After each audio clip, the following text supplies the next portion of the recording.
noite. Aí já tem gente entrando. Boa noite. Olha só, será que eu tô pontual? Tô pontual, hein? Boa noite a todos que estão entrando. Gente, eu sou muito louca pra entrar aqui, vocês não têm noção. Boa noite, a benção, meus amores. Motumbá, sexta-feira, primeira sexta-feira que eu faço live, hein? Meus amores, boa noite, boa noite. Tô muito feliz em estar aqui hoje com vocês. Hoje foi um dia bem punk, uma sexta-feira muito louca.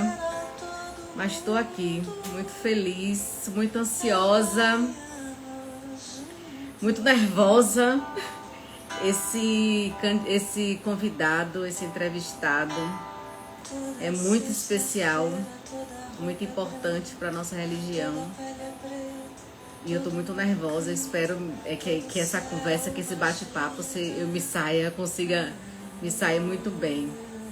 Que seja, que Orixá, que Exu consiga falar pela minha boca. Motumbaxé, meu irmão. Motumbaxé. Deixa eu ver se eu consigo já falar com ele. Já temos um pouquinho de gente aqui, eu não sei se ele já entrou. Deixa eu ver se eu consigo. Convidei aqui. Já convidei. Pai Márcio de Jagum. Essa música que tá tocando é de Belo Veloso, maravilhosa. Toda sexta-feira. Vou chamar de novo aqui. Pai Márcio.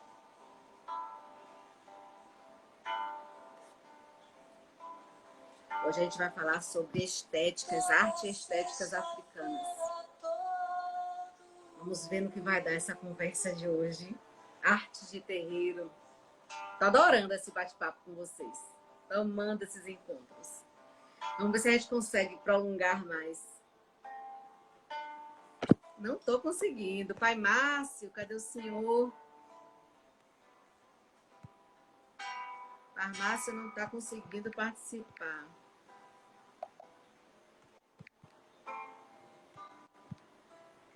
Pai Márcio. Convidar de novo. Deixa eu ver aqui. Ele entrou. Cadê? Pai Márcio, vira a câmera. Oi. Cadê o senhor? Pronto. Aê! Tudo Boa bom? noite, meu pai. Motumbá. Como está Eu nem você, acredito. Bianca? Eu nem acredito que estou vendo o senhor Você me aqui na ouve minha bem? frente. Como é que tá o senhor? Tudo tranquilo. Como é que você está? Tudo bem por Tô aí? bem, melhor agora, melhor agora. Nem acredito. Eu que comecei a ver o senhor em lives na pandemia, justamente assim, mais ou menos, com acho que era um aluno seu. E as lives maravilhosas que me salvaram na pandemia. E era um encanto. O senhor sempre muito gentil, sempre muito educado, elegante, e que trouxeram coisas maravilhosas para a gente. E depois acatando o senhor pelo YouTube, com as palestras, sempre muito maravilhoso. Muito, muito obrigada por ter aceito o meu convite. O senhor é muito, muito gentil. Muito obrigada, viu? A do pé. Eu que agradeço. Obrigado pela gentileza, pelo carinho de sempre. Muito obrigado pela acolhida. Você sabe que para mim é um grande prazer estar aqui com você, com todas as pessoas que te acompanham. Imagina, o prazer é meu. Gente, para quem não sabe, e eu acho que é um pecado, não saber quem é o professor Márcio Babalorixá. É advogado, professor universitário, Babalorixá, do Ilê Axé, Aie, Obaluayê, desde 2002. Apresentador do programa Ori. Ainda existe o programa Ori, pai? Não, o programa não mais. Ainda tem o YouTube, não é isso? Ainda A gente existe. reeditou agora, recentemente, um podcast Sim, que está nessas plataformas próprias, né? Então tem o podcast do Ori, que nós já fizemos acho que 3 temporadas e vamos lançar a próxima temporada agora em dezembro. perfeito, perfeito. Iniciado no Candomblé há Mas o 35 Instituto Ori anos. permanece, tá aí, firme e forte. Sim, sim. Tem o Instagram também, que mais tarde a gente passa para todo mundo. É conferencista, articulista, autor de seguintes livros: Ori, A Cabeça como Divindade, Euê, A Chave do Portal, e Candomblé, Casa de Santo, Casa de Gente. E teve mais um, não foi isso que foi feito na pandemia? Agora já são Tem mais, né? 7 livros, 7 livros. É porque eu fiquei. Esse daqui eu tô vendo aqui, Ori, a cabeça como divindade. Esse História, foi o primeiro. cultura, Eu acho que filosofia. Aqui acho que aqui só são três. 7 ao todo. Ó, esses aqui, ó. Eita, Ô, aqui tem quanta 6. coisa. Aqui tem 6. Falta o infantil. Ainda não ganhei o quadrinho. Depois o que eu ganhar, eu ponho aqui. Já lançou o infantil? O infantil saiu ano passado. Ah, O maravilha. Abilaió. Ah, sim, sim, sim, sim, sim, sim, sim, sim, sim, sim. Foi um dos fundadores da Associação Nacional de Mídia Afro e ainda foi convidado para discussões da elaboração do plano curricular do ensino afro-religioso da rede municipal do Rio de Janeiro. Pai Márcio, a conversa hoje, a gente tem muito que conversar, a gente teria muito que conversar, né? Eu já vi várias palestras do senhor, mas a conversa, os temas, né, é em torno de arte, né? Arte de terreiro, afro-religiosa e arte africana. E aí eu queria começar a conversar com o senhor em relação às manifestações artísticas. O senhor já esteve em África, certo? Já tive a oportunidade de estar no continente africano 7 vezes. Só. O senhor esteve onde lá? Eu já tive em Angola, no Congo, na Tanzânia, no Congo, os dois Congos, né? O Congo Kinshasa e o Congo Brazzaville. Tive em Angola, tive na África do Sul. E o senhor participou de algumas manifestações artísticas, manifestações religiosas? Acho que a Tá travando. internet está oscilando bastante. Eu não sei se é a minha ou se é a sua. O senhor está travando para mim. Está travando a minha Está internet? travando. O senhor está travando. Ai, olá. Bige. Travou.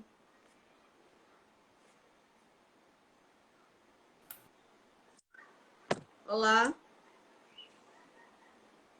Voltou? Está melhor agora? Voltou. Voltou. Voltou. Voltou.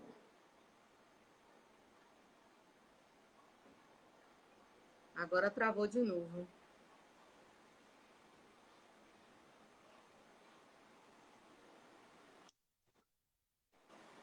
Agora tá. Agora eu tô ouvindo. Pronto. Melhorou? Melhorou. Eu não sei se é o meu fone que está atrapalhando um pouco. Deixa eu tirar o fone. Melhorou? Melhorou. Deixa eu Tô tirar o ouvindo. fone.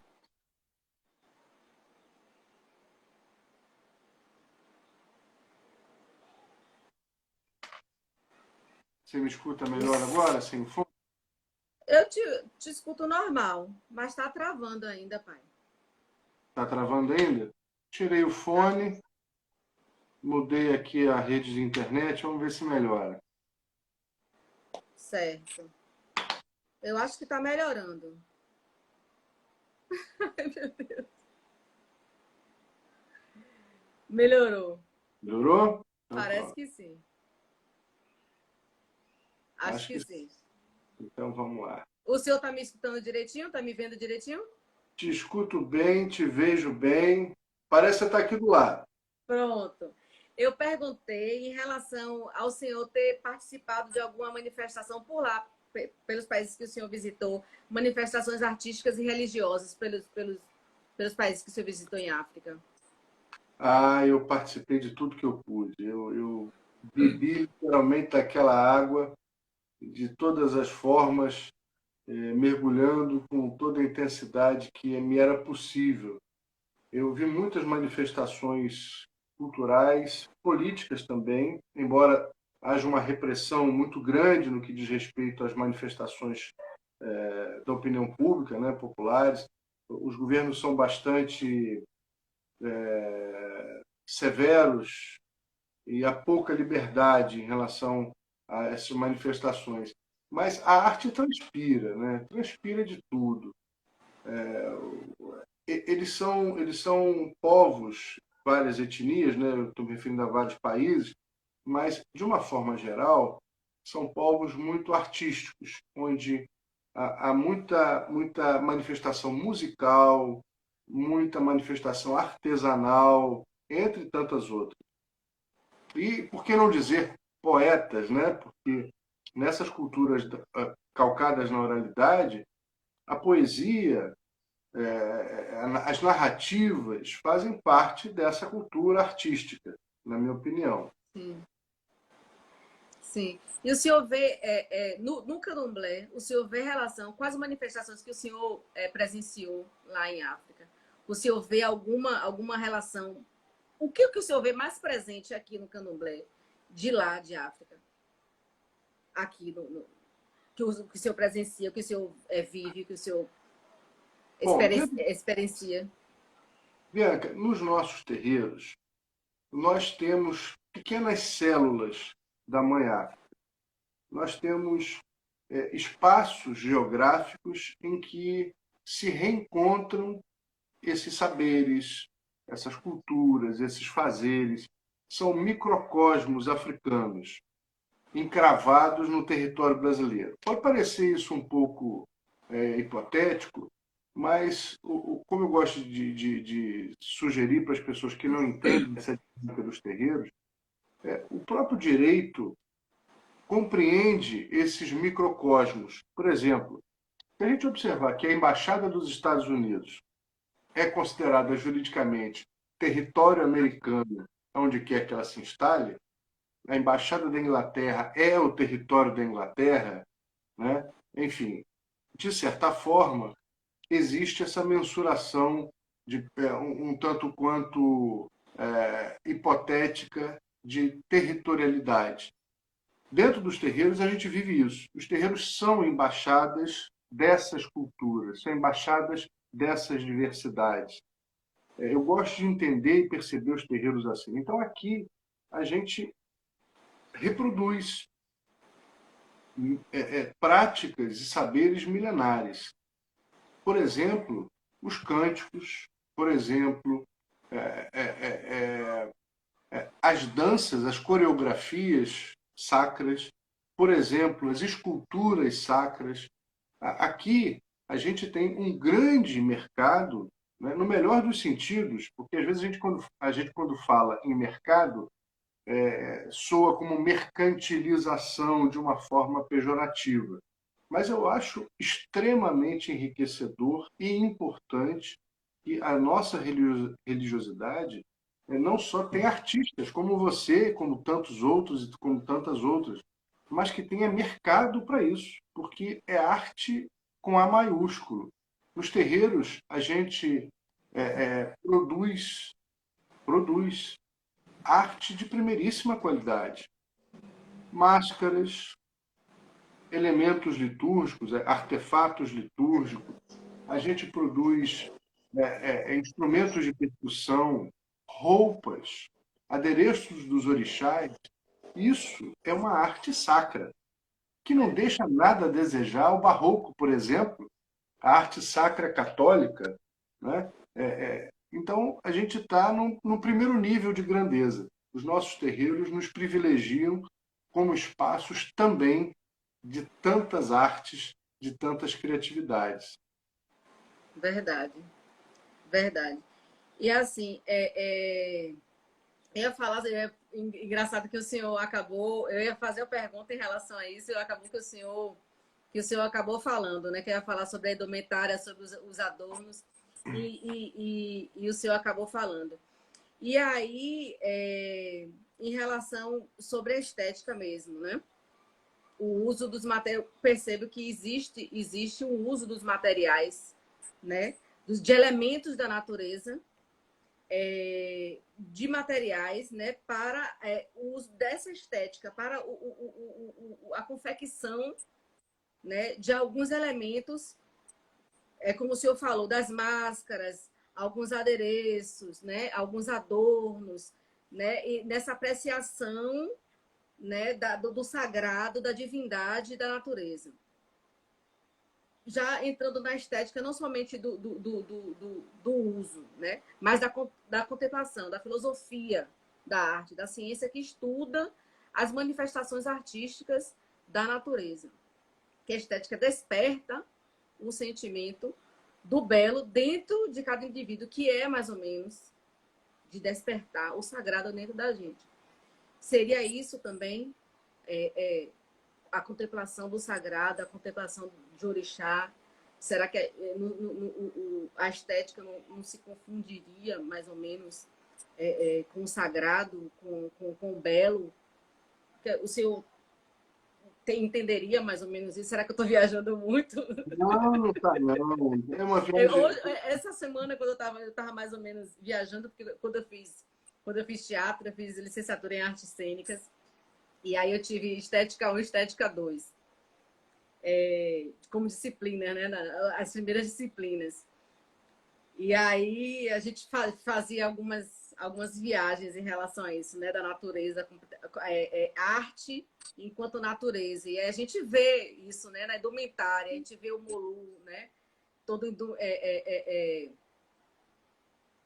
indumentado com as palhas. E a gente vê na natureza. A gente encontra o sagrado na natureza e nas vestes, né? E é arte.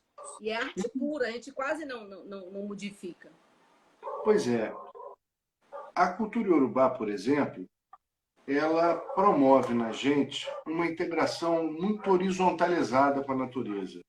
Nós, seres humanos, não nos percebemos em patamares de superioridade em relação aos outros seres, aqueles que eu chamo de inumanos. Nós não nos percebemos superiores aos vegetais, aos minerais ou aos animais. Tanto assim é que nós conseguimos deificá-los.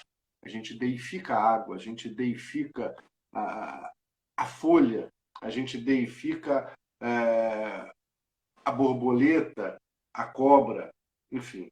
Nós só conseguimos fazer isso a partir dessa relação que eu chamo de o alicerce da naturalidade. E a própria natureza, ela já traz em si uma estética divina. O entalhe das folhas, a superfície do chão, o desenho curvilíneo das montanhas. Há uma estética divina, há uma arte divina que já nos integra como essência. Se nós temos esse princípio da naturalidade, nós já estamos absolutamente partícipes dessa estética divina, porque nós somos parte dessa natureza.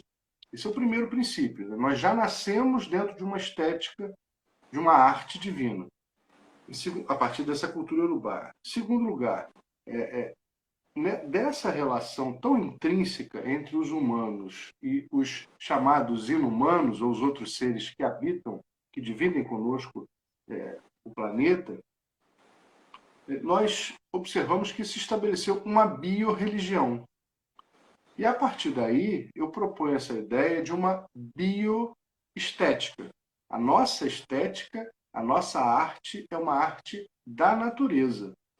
Como você disse muito bem, O próprio elemento sagrado, por exemplo, a árvore, a planta, é a matéria-prima do artefato dos orixás. A própria natureza nos oferece tecidos que vão vestir, adornar os adeptos, as adeptas, os deuses, as deusas. Os elementos minerais, como o ferro, por exemplo, estão presentes dentro dos igbais. Ou seja, todo o nosso sagrado é artisticamente trabalhado a partir dessa relação estrutural com a natureza. A nossa arte é uma bioestética, uma bioarte. Massa. E assim, e o senhor também menciona aqui, quando o senhor fala de estética, mas talvez muito mais da estética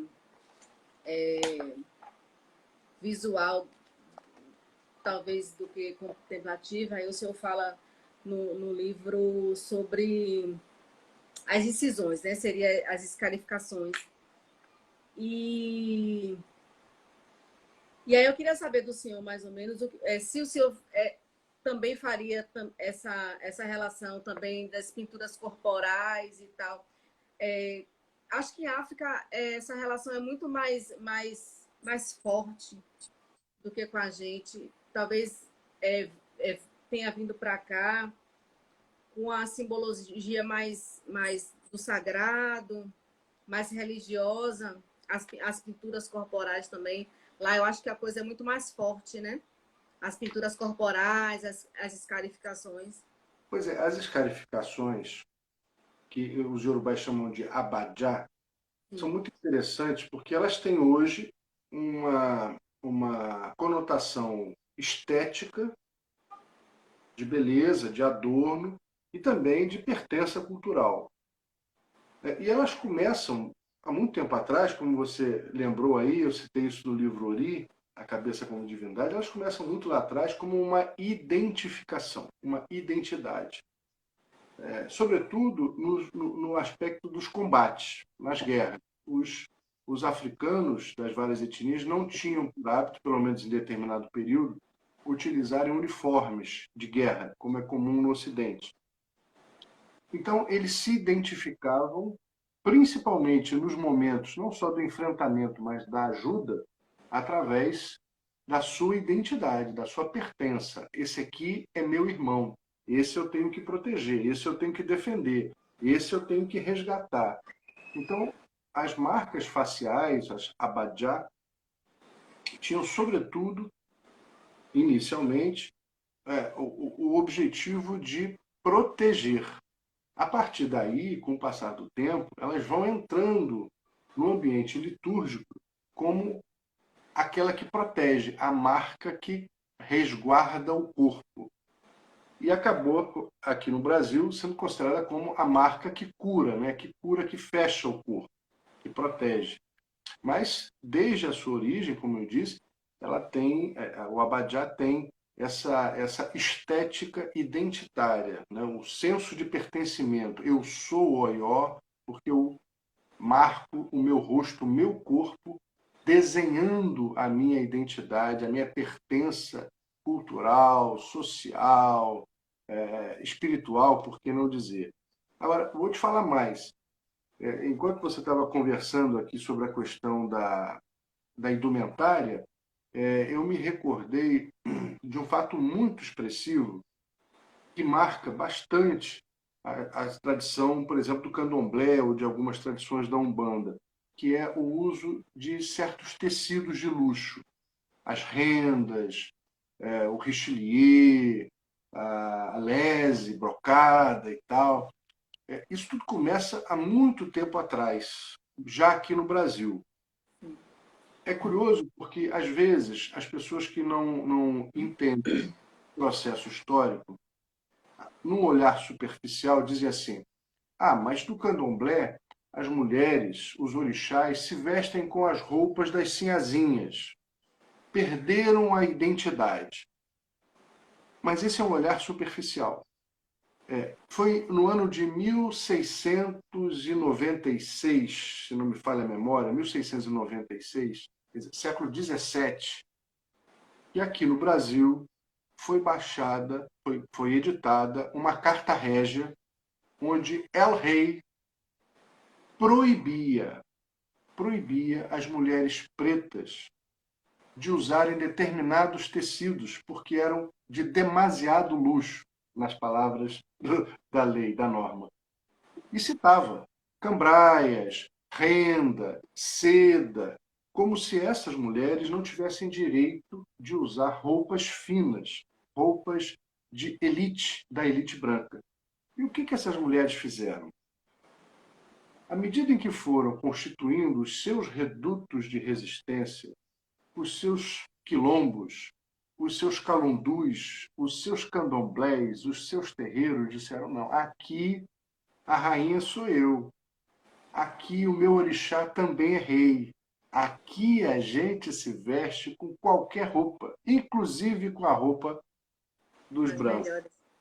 Então, quando a gente vê no candomblé as mulheres e os orixás trajando richelieu, a cambraia, as rendas, as sedas, nós estamos resgatando, repetindo um posicionamento político, um posicionamento histórico, um posicionamento de coragem, de heroísmo e de resistência. Então, tudo tem história. Essa é uma estética que custou sangue. Essa é uma estética que rompeu corajosamente o jugo da escravidão. A nossa arte de terreiro, a nossa estética de orixá, é uma estética que escreve com suor, com lágrimas, com sangue e com resistência tudo isso que ela pode nos mostrar, mesmo por debaixo dos panos. O senhor não sabe como eu fico feliz de escutar isso, sabe? Porque tem muita gente que ainda tem coragem de dizer que não se mistura política e religião. E candomblé é política. Candomblé nasce de política. Não tem o que dizer. Não tem. É uma história que é pautada na política. Não tem o que dizer. Ô, Bianca, o próprio sincretismo, houve vários sincretismos, né? É Sim, bom que você diga. sim. Sincretismo afro-indígena, afro-islâmico, intra-africano, sincretismo católico pré-diáspora, assim como o sincretismo afro-católico aqui. O sincretismo afro-católico em território brasileiro, ele nasce de uma resistência política. É importante a gente observar também, além da superficialidade, que o sincretismo não foi uma imposição da igreja. Foi uma estratégia muito inteligente, sagaz, daqueles homens e mulheres. É importante a gente observar o valor dessa gente. Quando a gente olha, quando a gente percebe assim meio de soslaio o movimento sincrético naquele momento, principalmente, às vezes a gente menospreza a capacidade logística, a capacidade diplomática que essas pessoas tiveram.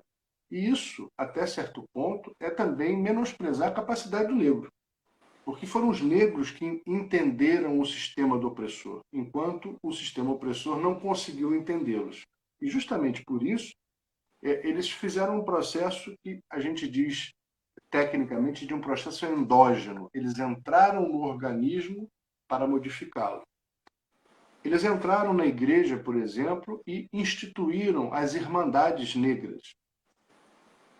Ou seja, eles entraram no sistema para garantir, para fazer com que o sistema garantisse as suas formas de sobrevivência. Graças às Irmandades Negras, Irmandade de São Benedito, dos Homens Pretos, Nossa Senhora da Boa Morte, entre tantas Sim. outras, ritos fúnebres que tinham sido proibidos, segregados, passaram a acontecer. Todos revestidos de uma estética, de roupas, de trajes, de liturgias, porque liturgia também é arte. Se é arte para outras matrizes, também é arte para a gente. Há uma teatralidade, né? Sim, e a própria coreografia litúrgica, né, é não só uma dança, mas é uma dança que conta uma história. Verdade. Todos esses recursos que vão surgindo desde o sincretismo, desde a resistência, as estratégias de sobrevivência, é, nós tivemos um legado, a herança de um grande tesouro, que estamos agora, 2 séculos depois, gradativamente, levantando os panos, literalmente, decodificando algumas questões que nos chegaram, digamos, com senhas de proteção e que agora nós estamos conseguindo abrir esses cofres. Um desses é, por exemplo, como eu citei, a questão do uso de determinados tecidos de luxo dentro do candomblé. Outro deles é essa relação tão profunda com elementos naturais. O que se chama de rústico, preconceituosamente, o que se chama de primitivo, preconceituosamente, nada mais é do que a relação primeira. Primitivo porque é primeiro. Isso é elogio, não pode ser, não pode ser ofensa. Então, Verdade. somos primitivamente, Travou. Ai, meu Deus. te ouço bem, somos primitivamente protetores das artes. Travou. Melhorou? Voltou ou não? Melhorou. Voltou. Que bom. Então, somos primitivamente defensores das artes, promotores de estéticas há milhares de anos e, felizmente, tivemos esses heróis e heroínas, alguns anônimos, aliás, muitos anônimos, que nos ajudaram a manter isso. Mas nem todos os artistas desse segmento são anônimos. Você é uma. Bianca Torinho é uma Tá artista. certo. Uma artista, e eu vou citar outros tantos, eu vou citar o Cláudio Café, a Iraci Carize, Mestre Didi, Abdias Nascimento, Ronaldo Rego, esse rapaz do Ori Artes, que é muito bom, Maravilhoso.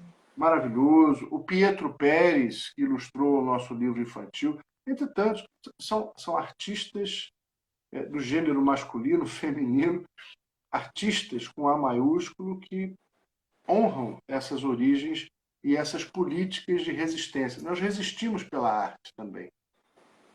Sim. Agora, sim, a escrita é uma arte, né? A escrita é uma arte e o senhor é um escritor. E a gente, o senhor, enquanto um sacerdote, escritor, sacerdote de uma religião oral, né? De uma tradição oral, que escreve sobre a religião também.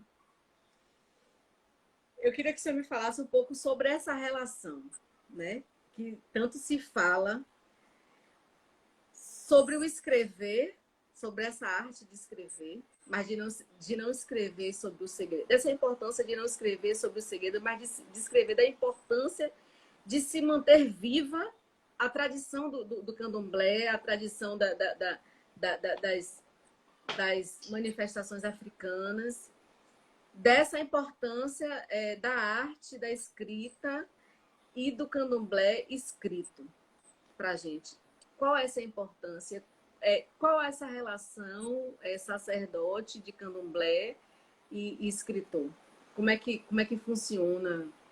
Como é que é essa vida do senhor? Pois é, a gente vive num híbrido, né? A gente vive numa zona tênue entre a prática de tradições milenares, que são orais, e que se mantêm. O que a gente está fazendo aqui, se não uma prática da oralidade? E uma sociedade ocidental na qual nós estamos imersos. Né? Cada terreiro é um Vaticano. É um Vaticano, é um território especial, é um território com uma logística própria, com uma legislação própria, com uma linguagem própria, com status próprio encravado dentro de um outro país. Somos vaticanos. E lidar com isso não é simples. A gente precisa manter como referência as nossas matrizes, as nossas origens, mas a gente também precisa também agora aprender novas táticas de sobrevivência, de resistência. Se o sincretismo no passado pode ter sido uma estratégia de resistir, eu acho que escrever pode ser hoje também uma das estratégias de resistir e de difundir os nossos saberes. Não com um propósito prosélico de converter, de convencer ninguém, mas de entrar em outros territórios, em falar as outras línguas. Não o idioma, mas a língua da cultura, a língua escrita, a ortografia, a linguagem escrita. A linguagem escrita é compreendida, a linguagem oral não é. Você pode falar o mesmo idioma, mas são dois sistemas diferentes. A gente pode contar os contos iorubás em português, mas eles não entendem a sistemática da oralidade. Mas se você escrever os contos, eles vão entender. Porque a sistemática da ortografia, a sistemática do positivismo, no Ocidente se compreende. Então, isso é curioso. Há muitos anos atrás, eu tive a oportunidade de conversar com a saudosa, queridíssima mãe Stella de Oxóssi. E uma das perguntas que eu fiz a ela foi exatamente essa. Porque a mãe Stella era rigorosamente contra as escritas de Candomblé. E, de repente, ela se torna a primeira sacerdotisa escritora, enquanto sacerdotisa, e uma das mais profícuas, né? Mais brilhantes, inclusive membro da Academia Baiana de Letras. E com muito jeitinho, né? Lá, meio cá, mamãe Estela, o que aconteceu para a senhora mudar a sua concepção? E ela disse, meu filho, eu entendi em determinado momento que eu tinha filhos espalhados.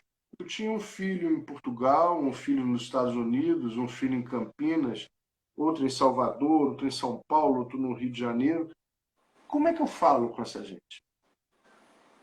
E ela então disse que compreendeu que a técnica da escrita era sim uma forma moderna, atual de oralidade. Era uma forma de praticar oralidade no momento atual. E eu achei isso brilhante. E é verdade. Afinal de contas, o que é o Ogum, se não o tecnólogo, o inventor, a prensa? E artista, né? Um artista. A prensa, a imprensa, né, que viabiliza a impressão dos livros, é tecnologia, é ferro, é uma arte de Ogum. Isso que nós estamos fazendo aqui, conversando de longe, você está em outro estado, conversando com outras pessoas que estão no Brasil afora, mundo afora, graças à tecnologia, à ciência, que é sagrada para a gente. A ciência é Ogum, é a tecnologia, a invenção. Isso é importante. Agora, há uma outra questão, uma outra sutileza, essa intramuros, que é a questão que você levantou, também bastante sutil, entre mistério e segredo. O que se escrever, afinal de contas? E o que não se escrever? Eu acho que mistério a gente descobre. Segredo, alguém tenta encobrir. É diferente. Veja só. Segredo a gente esconde. A gente esconde o ovinho de Páscoa. A gente esconde que Papai Noel não existe. Isso vai se descobrir. Agora, o segredo não. O que é mistério não necessariamente está escondido. Por exemplo, dentro da filosofia iorubá, a sabedoria, que é o protótipo de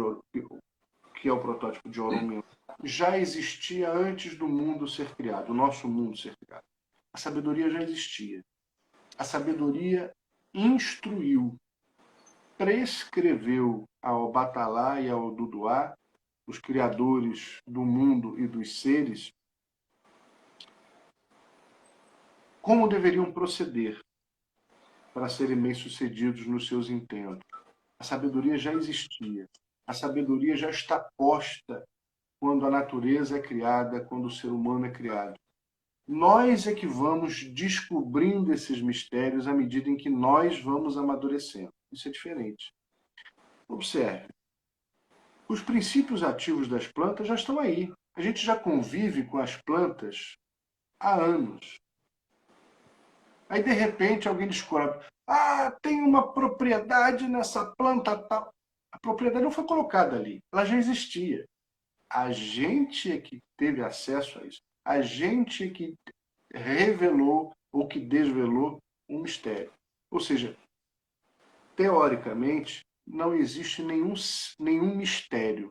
Nós é que não conseguimos alcançar pela nossa falta de amadurecimento. Todos os mistérios da sabedoria já foram postos antes desse mundo ser criado. Aí você vai dizer: ah, mas a gente tem segredos de Roncó. Sim, fazendo a diferenciação, segredos e mistérios. Mistério é aquilo que eu não descobri porque não tive capacidade. Segredo é aquilo que nos é ocultado. Sim, na nossa religiosidade nós temos segredos que são protocolares, mas ainda desta forma, desde que nós nos permitamos passar pelos rituais, a gente vai acessar. Então, não é nada vedado, proibido. A questão é a pessoa também se permitir a isso. Eu acho que a gente vai vivendo esse híbrido, sabe, Bianca? Vivendo uma tradição milenar numa sociedade ocidental com valores distintos. Mas a gente está conseguindo, eu acho. Eu acho que com muito cuidado, né? Da mesma forma que no meu caso, né, quando trabalho com arte, o cuidado de manifestar os orixás, por exemplo, e o senhor na escrita, não sei quem trabalha com a escrita também, o cuidado mesmo de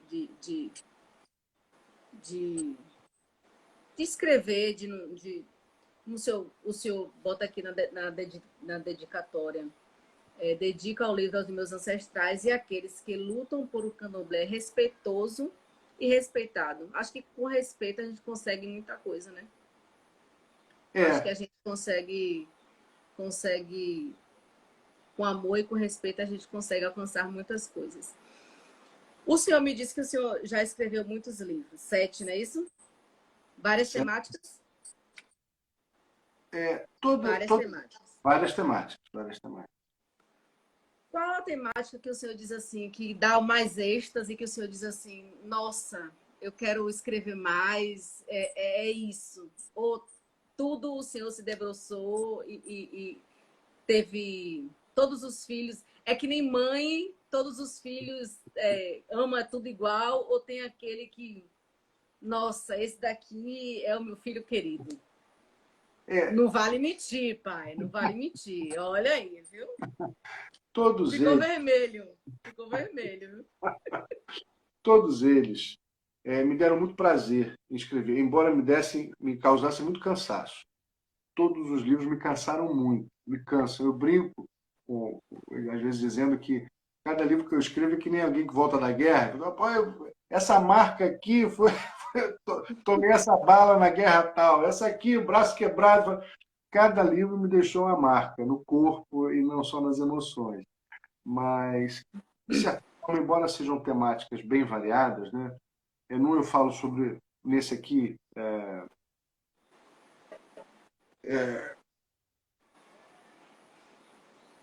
a sala de aula não cabe no mundo, compreendendo a anagologia iorubá, eu falo sobre os métodos de educação, a forma de educar, de transmitir saberes conforme a cultura iorubá. Nesse da direita, um có iorubá, eu falo da gramática, a fonética, a resistência através da linguagem. No Ewe, eu falo sobre a filosofia da saúde e da doença, e a utilização das ervas de forma Sim. medicinal e também litúrgica. No Candomblé, em tempos de crise, eu falo das Foi várias... na pandemia esse, não foi? Em um Foi, mês, não foi? foi 20 dias, escrevi em 20 20 dias. dias. Foi coisa dessa. No dicionário Urubá, eu falo sobre as linguagens, a base teológica e filosófica que inspira a utilização desses vocabulários do candomblé, e no Ori falo sobre a potência da liberdade individual, da autogestão de vida, etc. E tal. Embora sejam temas bem variados, existe uma linha entre eles, uma linha condutora, que é um reolhar sobre as nossas próprias práticas. Não estou inventando nada, mas é um olhar descolonial. Desde a descolonialidade da pessoa humana e dessa pessoa enquanto autônoma e autogestora da sua vida, a descolonialidade dos termos e de como a gente entende os termos na gramática iorubá, na educação, na cultura e assim sucessivamente. Então, há uma linha condutora. Por isso, eu acho que são assuntos que me motivaram e fui motivado a escrevê-los, e gostaria de continuar escrevendo sobre ou com essa perspectiva da descolonialidade. Acho que é importante a gente perceber onde somos nós e onde são influências externas da cultura ocidental. Perfeito. Tem algum ritual? Tem alguma preparação? Ou o senhor somente senta, bate carteira, ou bate o ponto, ou o senhor acende um incensinho, toma um banho de folha, como é que é? Tem alguma... Eu Ou gosto de não? rezar, eu gosto de rezar. Toda vez que eu vou escrever, eu gosto de me conectar, eu gosto de rezar, de me inspirar, de me conectar com as forças que eu acredito. Não é uma psicografia, mas eu gosto de me inspirar, de me sentir conectado com essa natureza, com essa espiritualidade. Não tem nenhum ritual específico a não ser esse. Mas tem lugar? Tem um lugar? Não, eu sou muito dedicado quando eu tenho que escrever.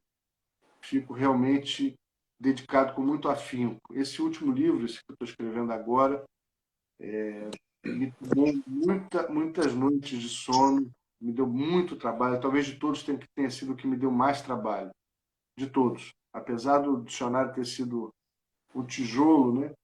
Mas esse me deu mais trabalho. Então eu escrevo onde eu estou. Se eu sentar no escritório, que é meu ambiente de trabalho aqui, eu sempre vou escrever, aí tem um pouquinho de tempo no terreiro, entre uma função e outra eu vou escrever, se eu estou no avião eu vou escrever, enfim, eu fico dedicado à escrita. Então os momentos e os lugares vão surgindo. Pai, nosso tempo está acabando. Eu gosto muito de ser pontual, não gosto de tomar o tempo das pessoas. Nosso trato é sempre muito certinho. Aí eu queria que o senhor falasse sobre algum projeto que tem próximo. Eu sei que o senhor tem algum curso, né, programado aí para o senhor fazer a sua divulgação, livro, algum lançamento. Me fale aí, me dê aí essa em primeira mão para a Bom, galera. eu tenho gostado muito, tem me feito muito bem, tem sido espaços legais de troca, os cursos do Instituto Ori. Tenho gostado muito dessa partilha, desses fóruns. São fóruns de debates, de reflexões. A gente não tem propósito de ensinar verdades, impor formas de pensar, mas de estimular e trocar reflexões. Então, os cursos do Instituto Ori têm sido bem agradáveis para mim e eu acho que para as pessoas que estão participando. Temos novos cursos, um agora vai ser lançado em meados de outubro, que é sobre a ciência oracular, é o que a gente chama de epistemologia oracular. já o módulo 2, mas quem não fez o 1 não vai sair prejudicado, porque é uma forma de abordagem que não interfere com os assuntos que foram tratados inicialmente. Tem os cursos de imersão que nós estamos fazendo agora, que são muito, muito legais. Um vai ser em Florianópolis, agora no mês de outubro. Tem agora um outro de imersão que vai ser no interior do Rio de Janeiro, na Serra de Macaé, na cidade de Sana. Muito legal, são cursos de imersão. Então a gente vai, passa o final de semana inteiro Que massa. conversando, falando sobre isso, trocando, e justamente em ambientes da natureza, que é mais legal ainda. Então são esses 3 cursos que estão aí na ponta da agulha. Quem tiver interesse, vai ser um prazer. Basta entrar em contato com o nosso Instagram, Instituto Ori, Instagram do Instituto Ori, falar com a Cláudia e podem fazer as inscrições. Acho que alguns deles já estão esgotados, mas a Cláudia vai orientar direitinho. Bahia, nada, né? Salvador, nada, né? Tá certo isso, pai? Não está certo, não. Estou para aí. Esse mês, justamente por conta. Esse mês não, esse ano, justamente por conta do trabalho nesse livro, que eu concluí agora, e deve ser lançado só ano que vem, eu não consegui ir a Salvador nesse período agora do segundo semestre como gostaria de ir. Mas já estamos nos organizando para fazer isso bonitinho, com o maior prazer. Vamos aí para a terra de Salvador, Bahia. Mas venha, venha sim, o senhor será muito bem recebido. Muito Muito obrigado. obrigada, muito obrigada. Não somente por estar aqui com a gente, batendo esse papo, por ter aceitado o meu convite. Obrigada sempre pela generosidade de transmitir seus conhecimentos, por ser sempre tão elegante, tão gentil, tão de fácil comunicação. Muito, muito obrigada mesmo, viu? Muito obrigada. O senhor não sabe como eu estou feliz, como eu fiquei feliz quando o senhor aceitou, como eu estou feliz hoje. Desculpa o meu mau jeito, desculpa o meu nervosismo. Muito obrigada. Eu que te Muito agradeço. obrigada. Bianca Torinho, você é uma artista maravilhosa, uma ótima comunicadora, sou seu fã. Todas as vezes que você Imagina. me chamar, virei participar com o maior prazer. Obrigado pelo carinho de sempre, pela gentileza, pela acolhida. A você, a todos e todas que te seguem. Contem sempre comigo no que eu puder ser útil. Beijo grande, muito axé. Um final de semana de muitas realizações, de muita felicidade, de muita alegria. Axé, meu pai, axé a todos que participaram. Muito obrigada, boa noite, bom final de semana. Voltem consciente, paz, muita paz, façam tudo tranquilamente. Vai dar tudo certo. Axé, meu pai. Obrigada. Obrigada a todos. Beijo. Tchau. Beijo.